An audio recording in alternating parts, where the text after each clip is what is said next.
Assalamualaikum warahmatullahi wabarakatuh. Kala itu kota Baghdad meledak gempar oleh kehadiran orang asing. Persoalannya bukan pada orangnya, melainkan orang asing tersebut tidak mempercayai adanya Tuhan. Bukan hanya itu, ia juga menantang orang-orang muslim berdebat mengenai adanya Tuhan. Kabar itu pun sampai ke telinga Baginda Raja karena dianggap bikin resah masyarakat. Orang asing ini lalu dipanggil ke istana. "Apa tujuanmu membuat onar di negeri kami?" tanya Baginda Raja. Orang asing ini menjawab, "Untuk apa mengaku bertuhan kalau tidak bisa menjawab pertanyaanku?" Kemudian Baginda Raja bertanya kembali, "Apakah kamu tidak percaya adanya Tuhan?" Dengan tegas orang itu menjawab, "Tentu saja saya tidak percaya adanya Tuhan, dan saya juga tidak percaya adanya akhirat." Mendengar itu, Baginda Raja sempat terkejut. "Tapi saya dan rakyatku percaya adanya Tuhan. Berarti keyakinan kita berbeda. Jadi jangan ganggu rakyatku," tegas Baginda Raja. "Kalau Paduka percaya adanya Tuhan, bisakah Paduka menjawab 3 pertanyaanku?" tanya orang tersebut. "Silahkan," balas Baginda. Pertanyaan pertama, orang Islam meyakini bahwa dunia dan seisinya adalah ciptaan Allah. Lalu, siapakah yang menciptakan Allah? Bukankah sesuatu yang ada pasti ada penciptanya? Pertanyaan yang kedua, katanya di dalam surga manusia tidak akan berak ataupun kencing, sedangkan mereka makan dan minum tiap hari. Bagaimana mungkin ini bisa terjadi? Padahal segala sesuatu yang akan dimasukkan pasti akan keluar, entah itu dengan bentuk yang lain. Dan pertanyaan yang ketiga, orang Islam meyakini kalau setan terbuat dari api, tapi katanya setan akan disiksa dengan api neraka. Mana mungkin api bisa menyakiti api? Mendengar pertanyaan orang asing itu, Baginda Raja hanya terdiam. Bisa saja ia menjawab berdasarkan hadis atau Al-Quran. Tapi karena yang dihadapi adalah orang yang tidak percaya Tuhan, maka dijawabnya harus dengan logika. Kemudian salah satu menterinya membisikkan kepada Baginda Raja, "Paduka, kalau soal beginian serahkan saja pada Abu Nawas. Dia pasti bisa mematahkan argumen orang itu." Baginda Raja menyetujui usulan menterinya, maka dipanggillah Abu Nawas ke istana. Singkat cerita, Abu Nawas pun datang menghadap Baginda Raja. Ia lalu dipersilahkan duduk di sampingnya. "Ada apa Paduka? Kenapa tiba-tiba memanggil hamba?" tanya Abu Nawas. "Begini Abu Nawas, orang asing ini tidak percaya adanya Tuhan, dan dia mengajukan 3 pertanyaan. Tapi jawabannya harus masuk akal," ujar Baginda Raja. Sekilas Abu Nawas menatap orang asing tersebut. "Oh, ini orangnya yang bikin gempar kota Baghdad," pikir Abu Nawas.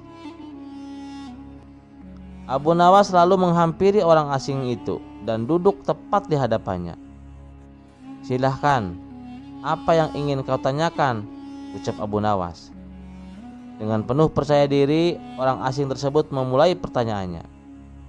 "Anda sebagai orang muslim tentu percaya bahwa segala sesuatu, baik yang terlihat maupun yang tidak terlihat, pasti ada yang menciptakan." "Iya, tentu saja. Saya percaya," timpal Abu Nawas. "Sekarang saya mau bertanya, siapakah yang menciptakan alam semesta dan seisinya?" tanya orang asing. "Yang menciptakan alam semesta dan seisinya adalah Allah Tuhan saya," jawab Abu Nawas. "Oh, baiklah. Lalu siapakah yang menciptakan Allah? Bukankah tadi Anda mengakui bahwa segala sesuatu baik yang terlihat maupun tidak terlihat pasti ada yang menciptakan?" tanya orang itu kembali.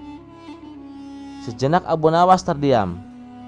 Ia pun lalu berkata, "Anda pasti tahu kalau kami selaku orang Islam mengakui hanya ada satu Tuhan.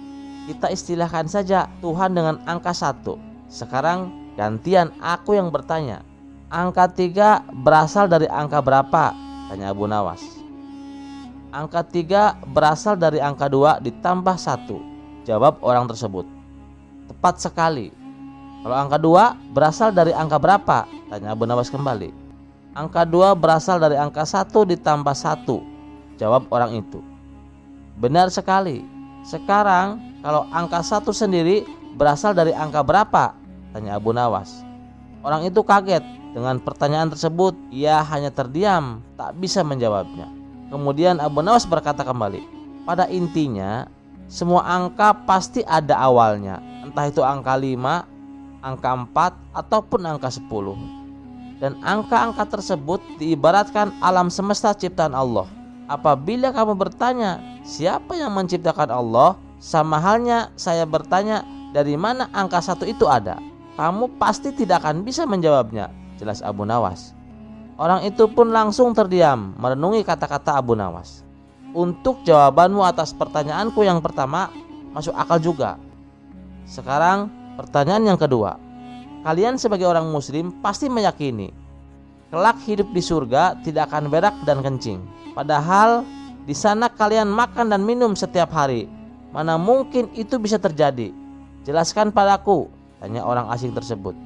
Baik, akan saya jelaskan. Selama kamu dalam kandungan rahim ibumu, tentu kamu makan dan minum, bukan? Karena menurut ilmu medis, seorang janin memakan sesuatu yang dimakan ibunya. Lalu, ketika kamu dalam kandungan ibumu selama 9 bulan, apakah kamu pernah berak ataupun kencing? Untuk kedua kalinya, pertanyaan orang asing itu bisa dijawab dengan mudah oleh Abu Nawas. Baik, jawabanmu masuk akal. Sekarang pertanyaan terakhir. Kalian sebagai muslim pasti meyakini kalau setan terbuat dari api dan neraka juga terbuat dari api. Tapi yang membuat saya heran, katanya setan akan disiksa dengan api neraka. Mana mungkin api bisa menyakiti api? Itu hal konyol yang pernah saya dengar, ujar orang asing tersebut. Bisakah kamu menjelaskannya? Tanya orang asing itu kemudian. Sebelum aku menjawab pertanyaan yang terakhir, aku ingin kita saling berjanji.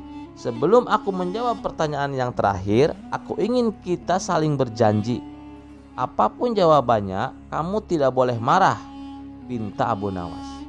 Tentu saja saya tidak akan marah, apalagi kalau jawabannya masuk akal, balas orang tersebut.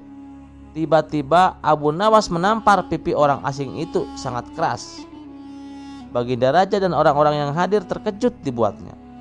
Hai, apa-apaan ini? Kalau tidak bisa menjawab, jangan emosi. Apalagi sampai main pukul kayak gini, protes orang asing. Siapa yang emosi? Itu tadi adalah jawaban saya. Apakah tadi kamu merasakan sakit? Tanya Abu Nawas. Tentu saja sakit, jawab orang asing itu sambil memegang pipinya. Coba kamu perhatikan tangan saya. Bukankah tangan saya terbuat dari tulang dan daging? Begitu juga dengan pipi kamu. Tapi ketika tangan saya ini ditamparkan ke pipi kamu, kamu langsung kesakitan. Itulah gambaran sederhana kalau api neraka bisa menyakiti setan. Setan pasti akan merasa kesakitan meskipun ia sama-sama terbuat dari api, kata Abu Nawas menjelaskan. Orang tersebut lalu terdiam. Ia tak bisa membantah argumen Abu Nawas. Sementara Baginda Raja dan orang-orang istana kagum atas kecerdikan Abu Nawas. Kisah selanjutnya. Tidak seperti biasanya, di istana Raja Harun al-Rasyid terlihat ramai. Banyak tamu berkumpul. Ternyata ada pertemuan para ulama bersama Baginda Raja. Setelah selesai membicarakan berbagai masalah agama dan negara, di sela-sela waktu santainya sang raja melontarkan pertanyaan kepada para ulama. Adakah di antara kalian yang tahu kira-kira Allah sedang apa sekarang? Tentu saja pertanyaan itu tak lazim. Namun, memang begitulah karakter Baginda Raja. Apakah Paduka tidak mempercayai keberadaan Allah? Tanya balik salah satu dari mereka. Saya sangat percaya adanya Allah, dan saya percaya Allah maha segala-galanya, yang menguasai segala alam semesta dan alam akhirat. Yang saya tanyakan, kira-kira Allah sedang apa sekarang? Para ulama saling berpandangan satu sama lainnya. Mereka bingung harus menjawab apa. Tidak elok rasanya baginda bertanya seperti itu. Jangan samakan zat Allah dengan manusia, ujar mereka. Sudah saya katakan, saya tidak menyamakan zat Allah dengan apapun, apalagi dengan manusia. Saya hanya ingin tahu, kira-kira ini Allah sedang apa? Kalau kalian tidak tahu, bilang saja tidak tahu, balas sang raja. Sejenak suasana menjadi hening, lalu baginda raja teringat dengan sosok Abu Nawas. Mungkinkah Abu Nawas bisa menjawab pertanyaanku? Ucap baginda dalam hati. Kemudian baginda raja menyuruh para pengawal untuk segera memanggil Abu Nawas ke istana. Berangkatlah beberapa pengawal pergi menuju rumah Abu Nawas. Setibanya di sana, ternyata Abu Nawas tidak ada di rumah. Sang istri memberitahu kalau Abu Nawas sedang minum kopi di warung. Para pengawal istana pun segera menuju ke sana. Sementara Abu Nawas yang sedang asyik kumpul bersama teman-temannya di warung ditanya oleh salah satu kawannya, "Hai Abu Nawas, kemarin dapat proyek apa dari baginda raja? Hingga baginda raja memberimu banyak hadiah?" "Tidak ada," jawab Abu Nawas. "Kalau begitu berikan sedikit nasihat kepada kami," desak yang lainnya. Lalu Abu Nawas menjawab, "Kebenaran adalah sesuatu yang berharga, bukan hanya dari segala agama, tapi juga dari segi materi," ujar Abu Nawas. Sembari menyeruput kopi dengan hati-hati, "Tapi mengapa terkadang kita harus membayar mahal untuk sebuah kebenaran?" sahut kawan lainnya. Abu Nawas menjelaskan, "Coba kalau engkau perhatikan, mahalnya harga sesuatu dipengaruhi oleh kelangkaannya. Makin langka sesuatu itu, maka makin mahallah harga sesuatu tersebut. Semua orang dalam warung mengangguk-ngangguk. Benar juga apa yang kamu katakan Abu Nawas," ujar salah satu dari mereka. Saat Abu Nawas hendak menghabiskan kopinya, tiba-tiba datanglah beberapa orang pengawal istana. "Abu Nawas, kamu dipanggil untuk menghadap baginda raja sekarang." Dengan pakaian seadanya, Abu Nawas pun pergi ke istana bersama beberapa pengawal kerajaan. Setibanya di istana, terlihat tampak beberapa ulama sedang berkumpul. Sang raja tampak duduk dengan kewibawaannya di singgasananya. Begitu melihat Abu Nawas, baginda raja langsung memanggilnya. "Sini ke depan Abu Nawas," titah baginda. Abu Nawas pun segera merapat ke depan setelah mengucapkan salam kepada para ulama.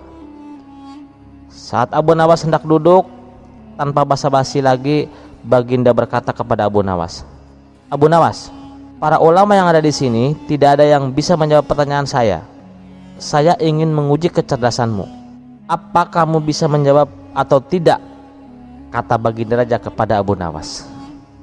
"Wahai paduka yang mulia, bukankah beliau-beliau ini adalah ulama yang berilmu agama tinggi? Sedangkan hamba hanyalah orang biasa. Rasanya tidak pantas kalau hamba yang menjawab," sahut Abu Nawas.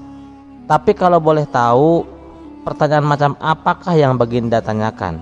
"Saya bertanya kepada para ulama, di sini kira-kira Allah sedang apa sekarang? Tapi tak ada satupun yang bisa menjawabnya." "Apakah kau tahu Allah sedang apa sekarang?"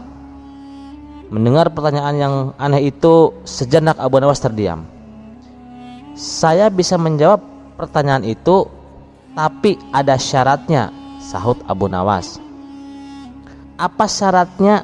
tanya baginda. Sedikit terkejut, syaratnya adalah saya harus duduk di singgasana baginda raja, dan baginda raja harus duduk di bawah bersama para ulama, jawab Abu Nawas. "Syarat macam apa lagi ini?"